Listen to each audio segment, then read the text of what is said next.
Hello and welcome to Travels Through Time, the podcast made in partnership with Colourgraph.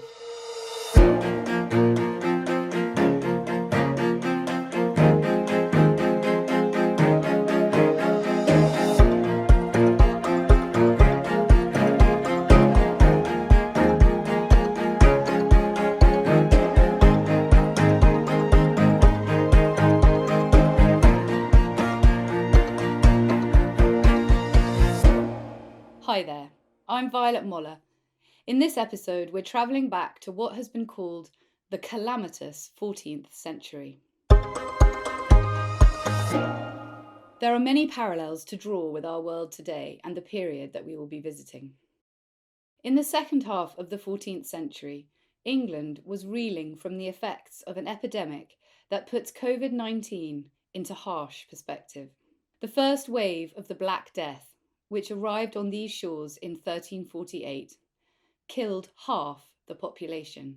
Successive waves wreaked further havoc and destruction. The plague, as it came to be known, changed life forever, profoundly altering the structure of society and making life, which was already an enormous struggle for the majority of people, a literal living hell. The mighty and glamorous ruling family, the Plantagenets, only added to these burdens with their ruthless ambition to rule parts of France, resulting in the 100 Years' War, which put a massive financial strain on the country.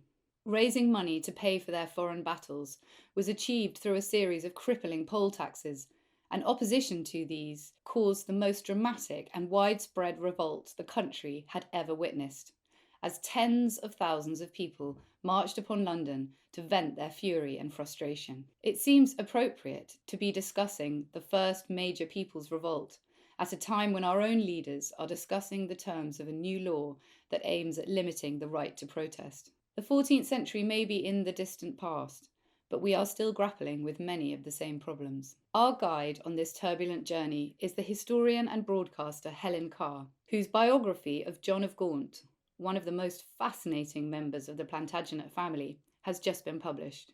The Red Prince, John of Gaunt, Duke of Lancaster, is a brilliantly told tale of the fortunes of this compelling figure, the son of Edward III, uncle of Richard II, father of Henry IV, and progenitor of the whole Tudor dynasty, and last but certainly not least, brother-in-law of Geoffrey Chaucer.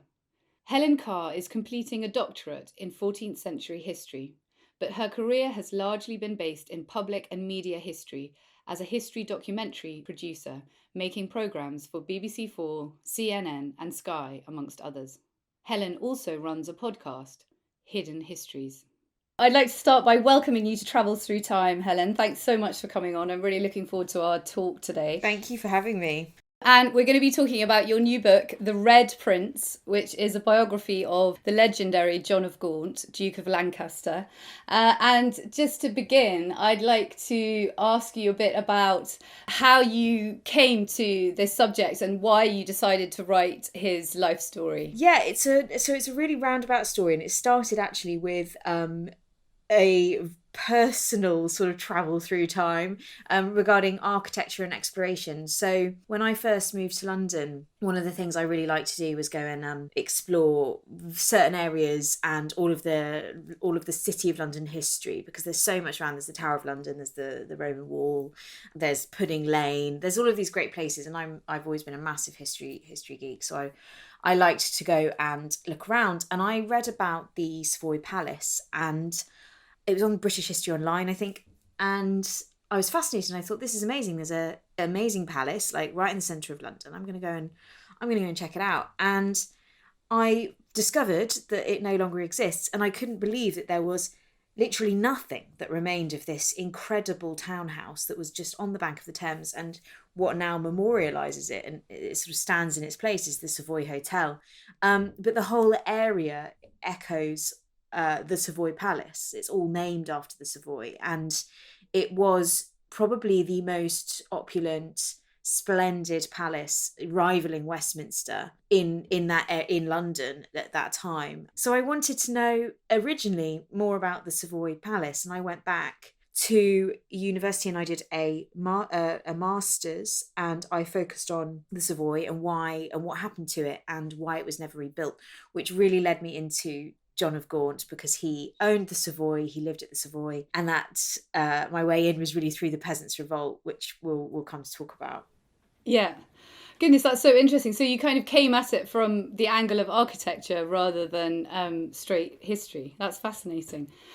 And do you know, is there any link at all between the medieval palace of the Savoy, which we're going to be talking about, and the Savoy Hotel? I mean, so there must have been another building built on the site afterwards. Not that I'm aware of. So there were ruins after the Savoy was destroyed, but that was turned into a hospital. So it was under Henry VII, he had it redeveloped into a hospital. But as far as I'm aware, no. I think it was just the Savoy Hotel that was the best known building or sort of place of knowledge that came after it. There might have been something there might have been some small scale building, but I don't think that there was anything of real significance. I think the Savoy Chapel did last a little longer. It doesn't anymore, but that did survive for a couple of centuries afterwards. Yeah. And I have to ask you this question because for me, the John of Gaunt, my relationship, if you can put it like this way, with John of Gaunt began when I was about 11, when my mother gave me a book called Catherine by Anya Seton, which remains to this day one of my favourite books of all time. And it's the fictionalised story of John of Gaunt and his third wife, Catherine Swynford. And I wondered, have you read it?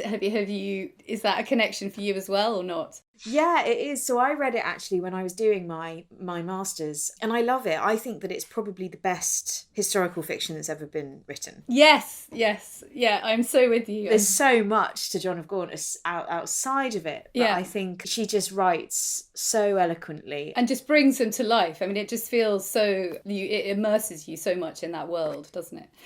And so let's talk a bit about John of Gaunt, the man. The first thing I would like to ask you about is the portrait. So you have this beautiful, mesmerising portrait of him on the front cover of your book. And I wondered, is that the only one? Do we have any other representations of how he actually looked physically? No, not really. I mean, the 14th century was a period where portraiture wasn't... It was still a lesser form, a lesser art. It hadn't really emerged by this point. It started to emerge towards the end of the 14th century, and you probably know the quite famous Westminster portrait of Richard II, where he's sort of very sternly facing on, looking down from his throne, and obviously the Wilton diptych. But he was really the first king that took portraiture quite seriously. There are some depictions of John of Gaunt. There's a stained glass of him quite late on in life in York Minster, and there are a couple of later chronicle representations of him. And similarly, what about the sources for his personality? I mean, that you talk in the book about the sort of dichotomy between, some people who thought that he was this really brutal, haughty, arrogant man, and then others who, seem to think that he was actually a very good leader and a very fair and sort of good ruler of people, if you can put it that way. So I mean, the sources the commentary on his character largely come from chronicle accounts, and these chronicle accounts really vary. So you have some. So, for example, I'd say that the most sort of polemical attack on John of Gaunt would be with Thomas Walsingham, who had to actually rewrite his chronicle with the ascension of Henry IV because it was so scathing. He didn't like John of Gaunt at all. He was very critical of his character. He called him an adulterer. He was very attacking of John of Gaunt's character. I would say the opposite would probably be with Henry Knighton, but then he had his own reasons for being particularly kind about John of Gaunt and incredibly praising of his character, because he was a monk based at Leicester, and Leicester was one of Gaunt's territories. That everybody had their own kind of reason for portraying him in a certain way. Sure. Yeah.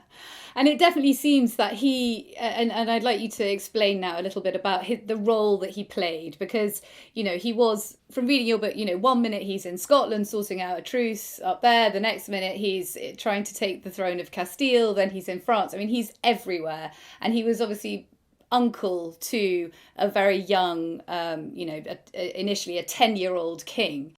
Because it seemed to me that in many ways there was almost nothing he could have done to avoid being criticised. You know, he was criticised if he tried to sort of help his nephew rule, but then he was also criticised for trying to take power. So it seemed like he was in quite a catch-22 situation. Yeah, I think he was in a catch-22 situation. I don't think he helped himself in certain ways, because I think that the loyalty he had to his family and to the crown, I mean, he was a staunch royalist. He didn't like the sort of mercantile sort of powers infiltrating crown rule and having any sort of sway. He was very much a noble-minded person. However, I think that he was incredibly fair. He was a massive landowner. He owned a huge amount of territory, and he managed an extraordinarily large retinue as well. So that was people who served under him to maintain the administration of his various lands. And he treated these people, seemingly from looking at the documents about him, very fairly. He wasn't a vindictive magnate, and he certainly wasn't trying to usurp the crown from Richard. I think he was quite hot-headed, so he had a quick temper, and I think he made enemies quite quickly. But he was everywhere. I mean, he was a fantastic politician, and he was a fantastic diplomat. He was criticised for not being the most effective military leader. So I think you can see now, retrospectively, that he was very successful, or tried to be as successful as he possibly could be within the limitations that were there, with creating these relationships, these European relationships and connections. In this period, success at war was kind of everything. His brother was so revered because he was successful at war, and John of Gaunt tried to be. Just tell us, so who was his father, just to give us a little sort of Plantagenet family tree quickly. So his father was Edward III, and his mother was Philippa of Hainault. So John of Gaunt was the third surviving son of Philippa and Edward. His two older brothers, so the eldest was the Black Prince, who is the most famous Plantagenet prince in the Middle Ages, that I'd say, and then followed by Lionel of Antwerp, who died. Lionel doesn't really come up much in the sources relating to John of Gaunt, despite he was slightly older. I think they were only about a year apart. I mean, Philippa was constantly pregnant. The question is whether Edward ever actually left her alone. Poor woman. And so I think that for some reason, I think early on his father could see that John of Gaunt had potential, and he put him into the tutelage of his older brother. I think they were about 8 years apart, him and Edward of Woodstock, the Black Prince. So he was very close to his older brother, the Black Prince, and they went on to be literally brothers in arms, and he was heavily influenced by him. He was a big influence, I think, for the duration of Gaunt's life. He even though the Black Prince predeceased him. Yeah. I know Lionel was very tall. That's the only thing I really... Yeah, I think they all were. I mean, I was asked the other day, it's like, is it true that how tall was John of Gaunt? I was like, I think possibly quite tall, but that comes from a myth about him. Well, also, people in general in those days were much shorter than we are now, weren't they? So think about it. His great grandfather was Edward Longshanks. Yeah, exactly. Plantagenets were tall people. And they were supposed to be sort of very glamorous and, powerful, and the celebrities of their day, very much. Okay, wonderful. So now I think we should go to the year that you've chosen. So I have to ask you the question we ask all our guests, which is, if you could travel back in time, which year would you go to? So naturally, I'd probably want to go to observe. 1381 is a pivotal year for John of Gaunt. That was the year of the Peasants' Revolt, and that sort of shifted his power in England, and I think shifted his intention. Okay. Yeah. Okay. So yes, you wouldn't have wanted to be involved on the ground. I don't think. I think it would have been quite dangerous. Let's just take our listeners on a little nightmarish trip to the 14th century in general, and which is famously called the calamitous 14th century by the historian Barbara Tuchman.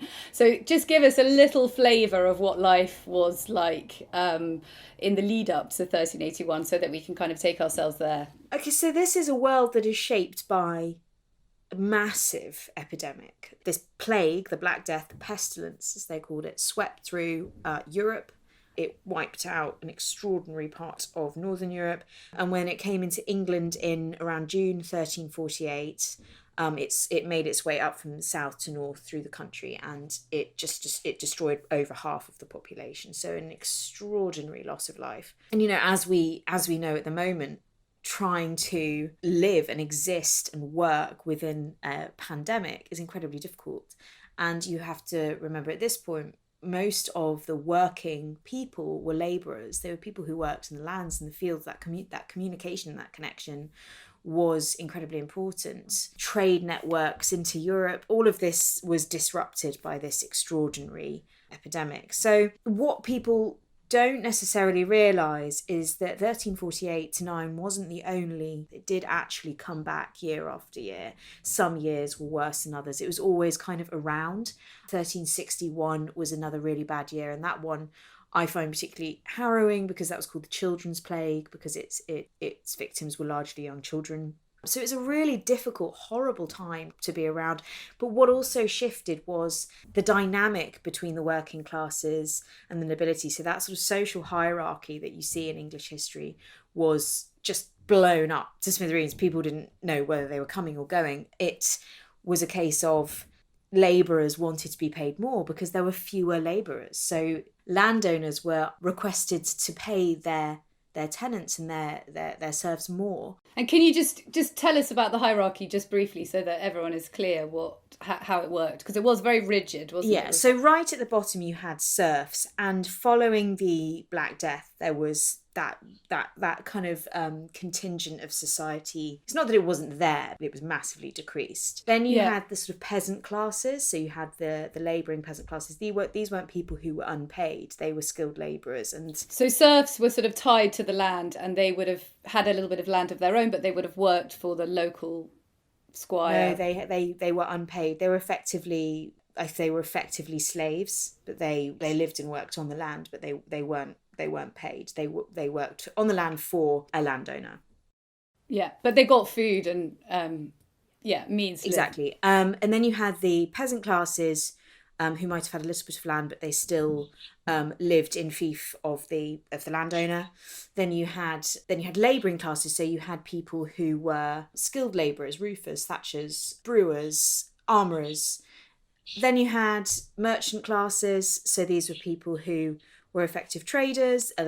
London, the city of London, was filled with quite a lot of people like this. And that was also quite a large gap. So you had some people quite higher up in the pecking order there. And then you started to go into the nobility, and then you started to go into sort of the royalty.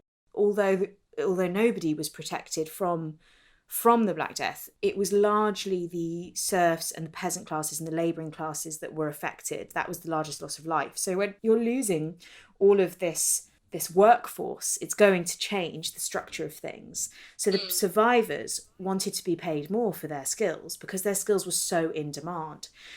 But then the landowners didn't want to pay them more because it became unaffordable. So there was a clash of interests that resulted in the Crown and the government trying to impose quite restrictive labour regulations on the people.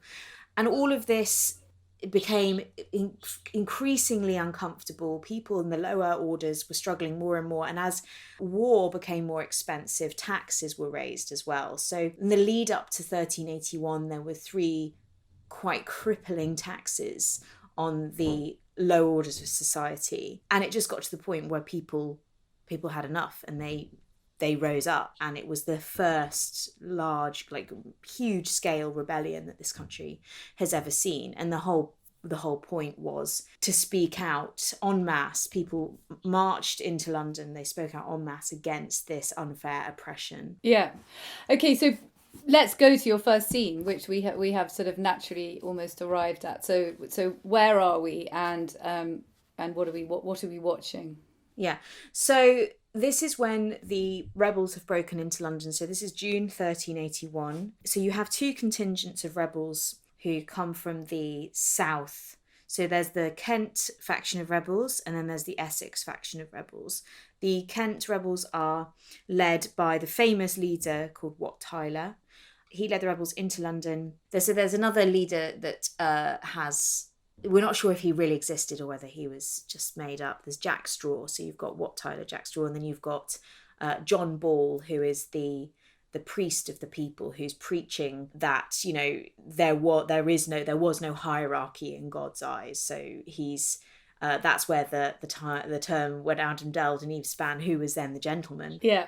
So he was very much preaching along those lines, so kind of powering up the rebels, powering up. So they're kind of providing the ideology behind and sort of giving people a focus. So there's been quite a lot of destruction and rage, as you as you can compare to now. There are obviously people who wanted to do things peacefully and wanted to approach the king and the leaders to try and argue their case, but then there was obviously people who wanted to join in on the revolt, who wanted to exercise their aggression and anger. So there was a combination of, I think it's really important for people to understand, even though this has been eulogized in history as a band of angry, aggressive, animalistic rebels, that really wasn't the case. You had a real mix of people, women, low order clergy, people who were skilled workers, but then you obviously did have people who were just wanting to watch the world burn. Yeah. 1381, I think the most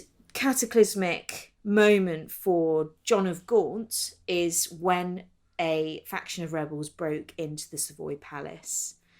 So it wasn't, even though it was the Kent and Essex rebels that marched on London, it wasn't actually the Kent and Essex rebels that broke into the Savoy. It was actually a group of rebels that emerged out of the city of London, because it was within the city of London that John of Gaunt actually had the most enemies. So these rebels stormed the gates of the Savoy, and Gaunt wasn't there. He was on a diplomatic mission on the borders of Scotland, fortunately for him. So they managed to break in quite easily, even though the palace was crenellated, which means that it was effectively fortified. It obviously wasn't fortified very well, because they managed to get in with relative ease. Whilst they were at the Savoy, his household weren't there. When John of Gaunt moved, his household moved with him. They were largely at Pontefract Castle in Yorkshire. There weren't that many people around. There might have been a few people in the Savoy. Some people probably possibly fled. I haven't come across anything to say there were any murders at the Savoy at this point. So they broke in and they started to have a great time going through all of the corridors and rooms and great halls within this palace. And they were stripping down tapestries. They were breaking headboards from beds. They were rolling crate loads of jewels and goods and plate into the great hall. So at the centre of every great medieval home, there was the main hall, the great hall. So they created this enormous pyre of goods.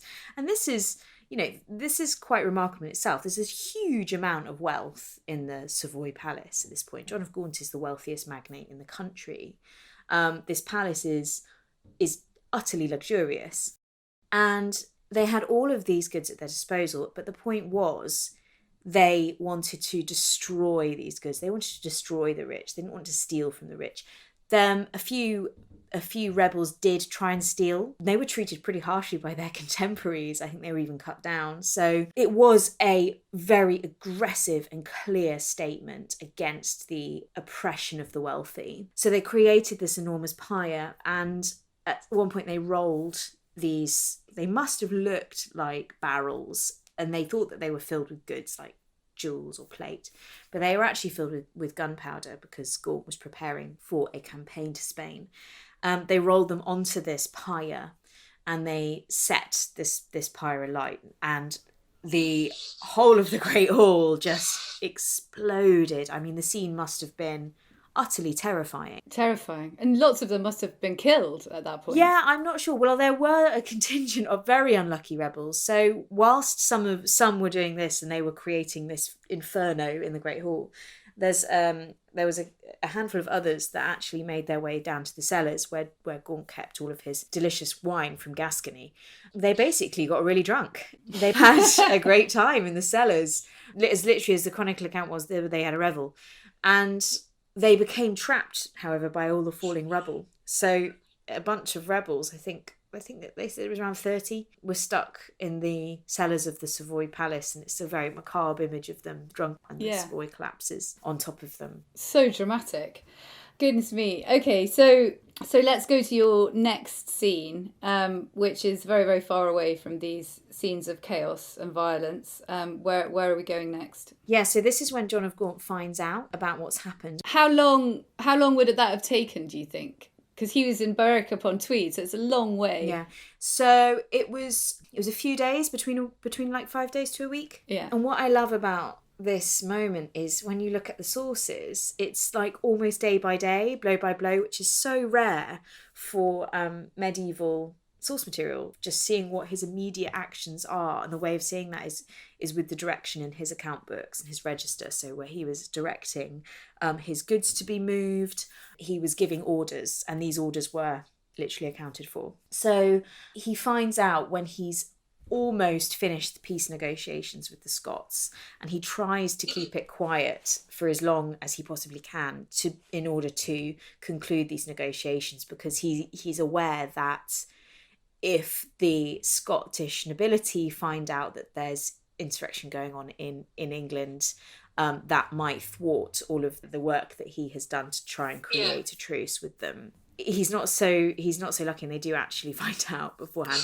However, they're really good to him, and I think the Scots have always had a lot of respect for John of Gaunt, which I think is evidence of the fact he was a very good diplomat. He was very popular whenever he was conducting any sort of diplomacy. They protected him. They told him that they would keep him safe. They told him that they would even give him an army to sort of go south and avenge the destruction on his property. So his immediate action is to try and equip his castles in the north. So he's aware that he can't go south, but he's trying to make sure that his household are protected. He's sending wood to Pontefract Castle. He's making sure that is a place that can be stocked up for a good period of time. And then he's also making sure that his other properties are well fortified. So he's directing his captains at various castles to make sure that they're prepared for an incursion, because there are pockets of rebellions kind of emerging all over the country by this point. And isn't there a rumour that there's an army of rebels on its way to attack him? He must have been so shocked. I mean, as you said at the beginning, this was really the first time rebellion and protest on this scale had ever happened. Well, that we know of, I guess. He must have been so shocked. Yeah, Henry Knight in the Chronicler goes into this sort of very lyrical description of him sort of being very lamenting and distressed, but he's very good at sort of concealing it, and he maintains his sense of urgency and his sense of regality. But I think he was shocked, but it also wasn't the first time that his property in London had been attacked. He knew that he was unpopular in London. So I think that he was shocked at the rebellion itself, and I think that I get a sense from the records, from the descriptions, but also from his accounts, that he went into a sort of immediate action mode, but didn't really let the impact of the situation kind of sink into him. I think that came a little bit later on. So yeah, I think he was shocked. I think he was incredibly scared, and I think for the first time in his life, he actually felt very vulnerable, because he was a great man who had been able to rely on his sense of superiority and the fact that he was revered and that people were afraid of him. So when people are not afraid of him and they attack his property and seek to attack his person, I think that became very scary for him. Not so much, I don't think he was so afraid of the rebels. I think he was afraid of where he stood now, within crown politics, and beside the king. Yeah. And just let's talk a little bit, go back to Catherine, because at this point he breaks off his relationship with her, doesn't he, which is adulterous. So just explain a bit about that, because he's let's talk a bit about his wives just briefly. We can't leave the women out. No. Yeah, I was quite conscious of the fact that I probably didn't speak about as much about his wives in the book as I might have wanted to. But yeah, so his first wife was how he obtained his title and his land in England and northern France. So that was Blanche of Lancaster, and it was actually through Blanche that he met Catherine. So Blanche of Lancaster died in 1368, and prior to that, I think their marriage they'd been quite happy. I mean, they had She was pregnant a lot. They had 3 surviving children, Philippa, Elizabeth and Henry of Bolingbroke. So Catherine was employed in Blanche's household. She was a serving maid in Blanche's household.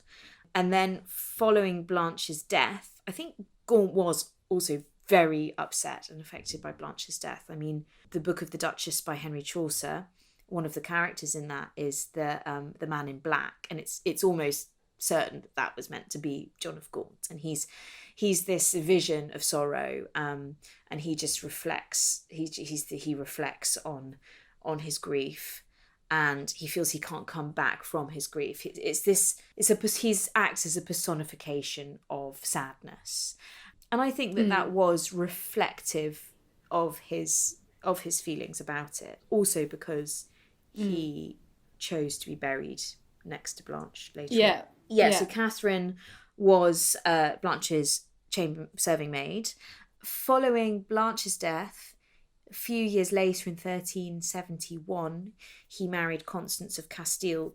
This was purely political because he wanted to take the throne of Castile through the right of his wife, who was the heiress to the Castilian throne following the usurpation and murder of her father, Pedro I.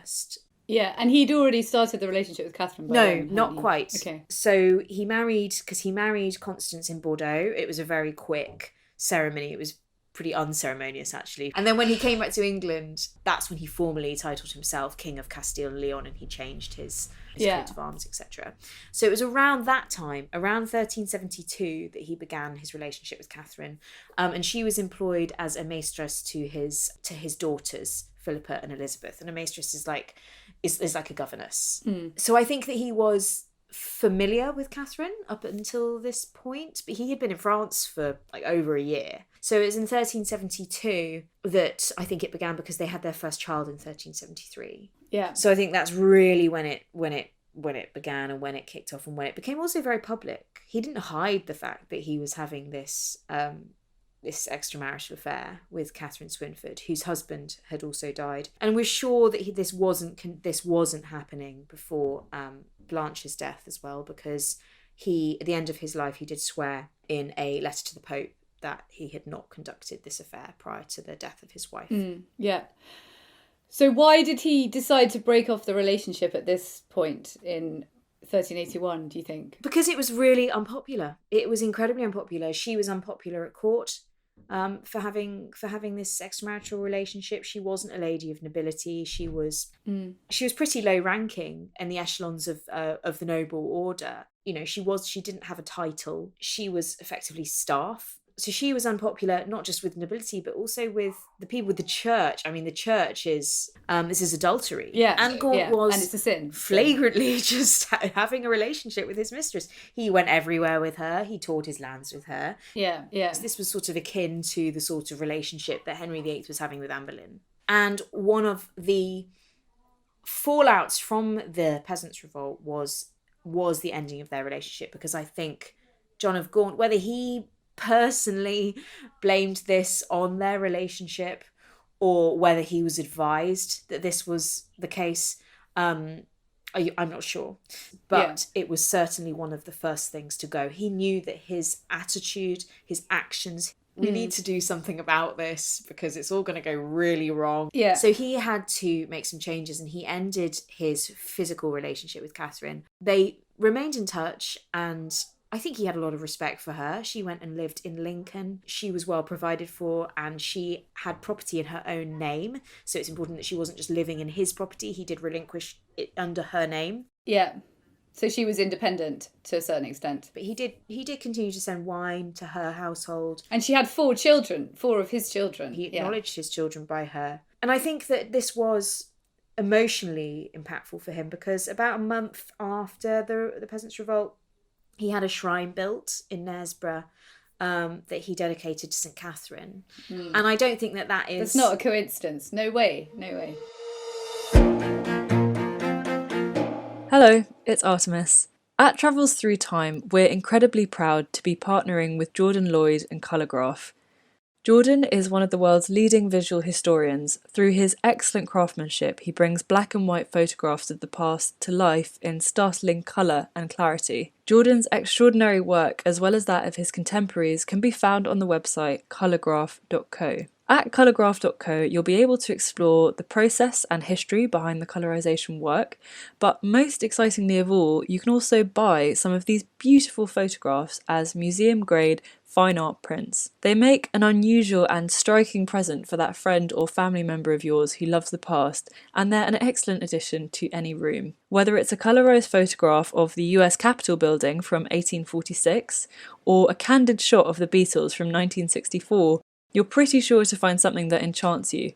I know I certainly have many times. It's hard to explain really over audio just how cool these prints are, so I encourage you to have a look for yourself at colourgraph.co. What's more, Travels Through Time listeners get 10% off when they enter the code TTT at the checkout.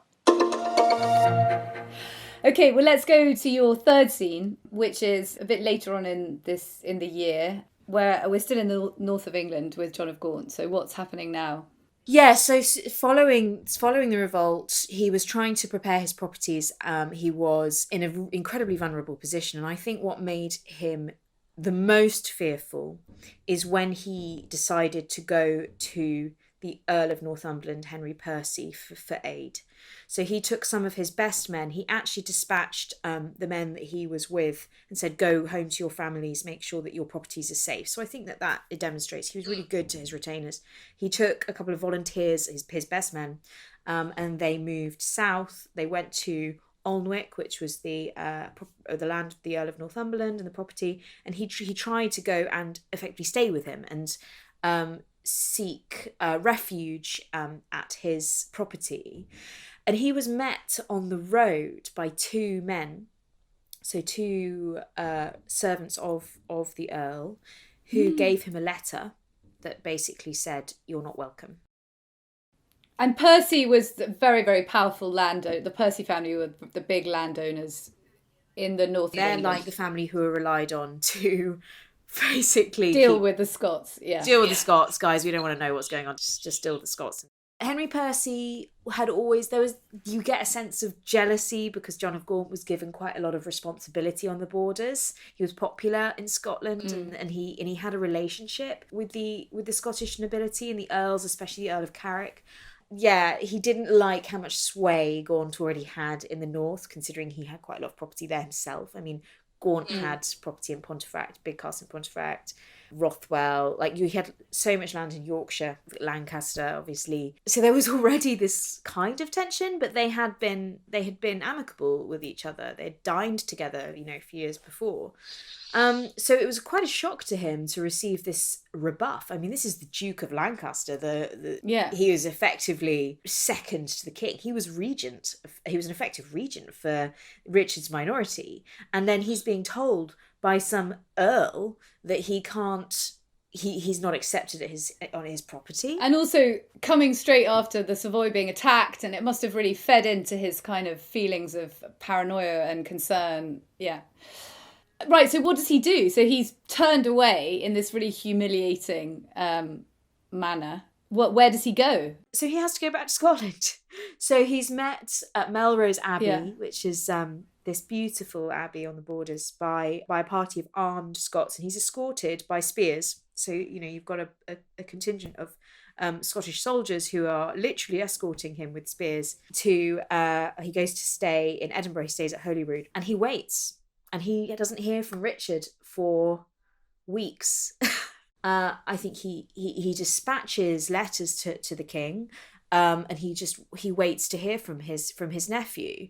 This is a 14-year-old. You've got this incredibly powerful duke who's been to war, and he's waiting to hear where he stands from a 14-year-old. And you know what teenagers are like? They're kind of like petulant. They've already got this relationship that's sort of simmering. It's like a kind of teen rebellion thing going on.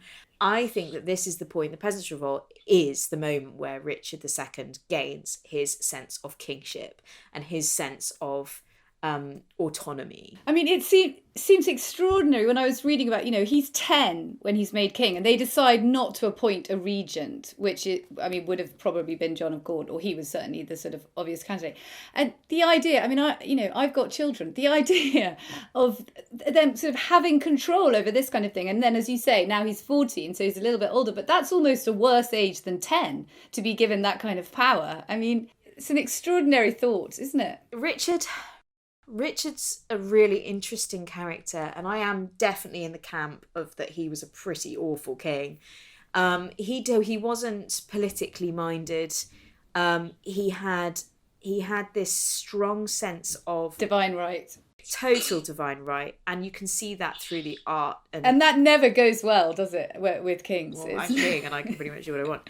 He didn't like being told what to do. Like most 14-year-olds. And I think that the Peasants' Revolt was really an opportunity for him to be revered, because there is this moment when the climatic moment of the revolt at Mile End, when Wat Tyler is struck down, and there is this army of rebels waiting, like, what are we going to do? And you think, you've got an army of rebels and you've got a very small contingent of a royal bodyguard.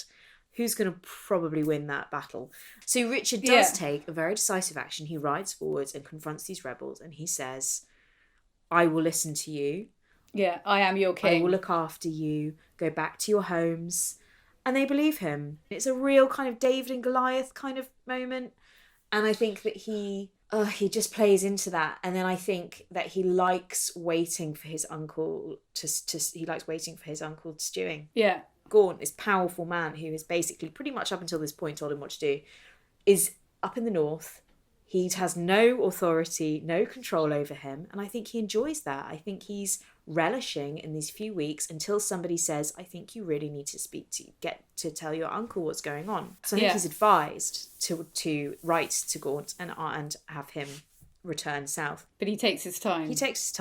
But he writes to him and says, everything's you're fine, your position's safe, we're so sorry this has happened, along those lines, and you must come back south, you're so urgently needed.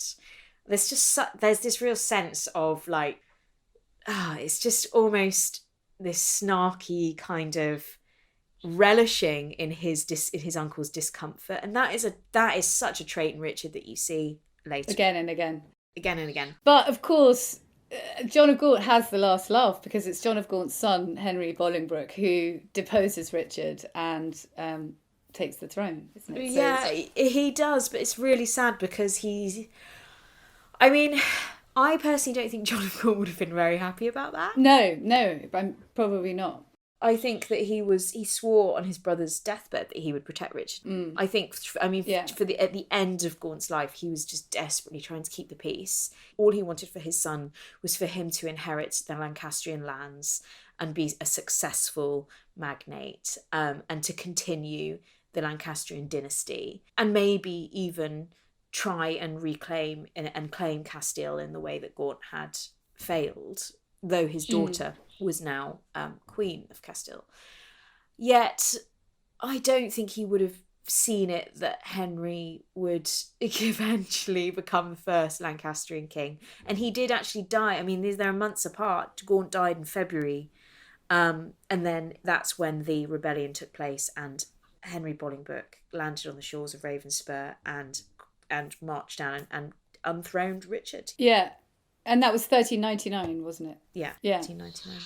And then, of course, the sort of end of the whole Catherine John of Gaunt story is that one of their son John's granddaughter was Margaret Beaufort, who was Henry VII's mother, and that's a sort of really amazing full circle, isn't it? Especially as Catherine was, as you said, she had very humble origins, so that is quite amazing that she became the founder of... Constance died in 1395, I want to say. It could be 94, but 95. And a year and a half, 2 years later, he married Catherine in a very humble ceremony.